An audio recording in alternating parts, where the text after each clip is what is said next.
আজকে বানাবো সবার পছন্দের একটা রেসিপি দই কাতলা। এই রেসিপিটি কিন্তু খুবই সহজেই বাড়িতে বানিয়ে ফেলতে পারো, একদম অনুষ্ঠান বাড়ির মতন হয় খেতে।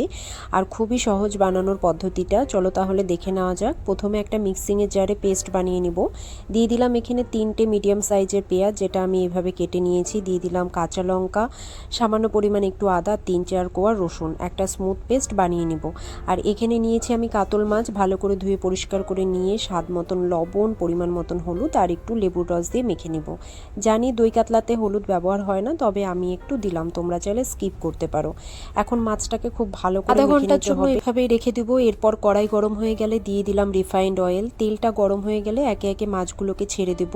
আর মাছগুলো কিন্তু খুব বেশি ভাজবো না, হালকা করে ভেজে নেব। মাছের একটা পাশ ভাজা হয়ে গেলে উল্টে দিচ্ছি, অপর পাশটাও ভেজে নেব। মানে 1 মিনিট 1 মিনিট করে দুপাশ ভেজে নিলেই হবে। মাছটা ভাজা হতে হতে আমি একটা পেস্ট বানিয়ে নিচ্ছি। দিয়ে দিচ্ছি 2.5 চামচের মতন টক দই। দই কাতলে তো দইটাই মেন। তো আর এর সাথে আমি দিয়ে দিচ্ছি কয়েকটা কাজু বাদাম। দইটাকে আমি খুব ভালো করে গ্রাইন্ড করে নেব, যাতে করে রান্নার সময় দইটা কেটে না যায়। আর এদিকে দেখো আমাদের মাছটা ভাজা হয়ে গেছে। এখন এই তেলের মধ্যে ফোড়নে দিয়ে দিলাম গোটা গরম মশলা, এলাচ আর দারুচিনি দিয়েছি। তেল থেকে সুন্দর ফোড়নের গন্ধ বেরিয়ে গেলে এর মধ্যে পেঁয়াজ, আদা, রসুন, কাঁচা লঙ্কার পেস্টটা দিয়ে দিলাম। আর এই মশলাটাকে 1 থেকে 2 মিনিটের মতন একটু কষিয়ে নিয়ে দিয়ে দিলাম স্বাদ মতন লবণ, হাফ চামচের মতন জিরে গুঁড়ো, 1 চামচ ধনে গুঁড়ো আর হাফ চামচ কাশ্মীরি লাল লঙ্কার গুঁড়ো।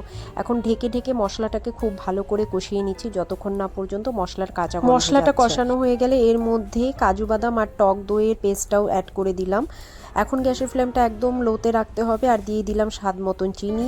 এখন গ্যাসের ফ্লেম লো করে প্রায় 5 থেকে 7 মিনিট ধরে মশলাটাকে খুব ভালো করে কষিয়ে নেব, যতক্ষণ না পর্যন্ত মশলা থেকে তেল ছাড়ছে। দেখো আমাদের এখানে মশলা থেকে পুরো তেল রিলিজ হয়ে গেছে। এখন এর মধ্যে দিয়ে দিলাম প্রয়োজন মতন জল। গ্রেভিটা যখন ফুটে উঠবে তখন ভেজে রাখা মাছগুলো অ্যাড করে দিচ্ছি। আর এই টাইমে গ্যাসের ফ্লেমটা আমি মিডিয়ামে রাখবো। মিডিয়ামে রেখে প্রায় 3 থেকে 4 মিনিটের মতন রান্না করে নেব। এরপর দিয়ে দিলাম গরম মশলা গুঁড়ো।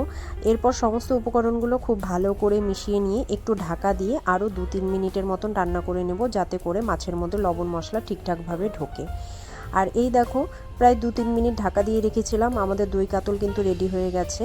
বাস এখন গ্যাসের ফ্লেমটা অফ করে দিচ্ছি, ঢাকা দিয়ে কিছুক্ষণ স্ট্যান্ডিং টাইমে রাখবো, তারপর গরম গরম ভাতের সাথে সার্ভ করে নেব। তোমরা অবশ্যই বাড়িতে একবার ট্রাই করো, আশা করি তোমাদের খুবই ভালো লাগবে। যদি আজকে রেসিপিটি ভালো লেগে থাকে অবশ্যই চ্যানেলটি সাবস্ক্রাইব করে দিও, পাশে থাকা বেল চিহ্নটি প্রেস করে দিও, তাহলে আমি যখনই কোনো নতুন রেসিপি তোমাদের সাথে শেয়ার করব তোমরা নোটিফিকেশন পেয়ে যাবে। আজ এ পর্যন্তই, আবারও হাজির হব আবার এক নতুন রেসিপি নিয়ে। ততক্ষণের জন্য তোমরা সবাই ভালো থেকো, সুস্থ থেকো, টাটা।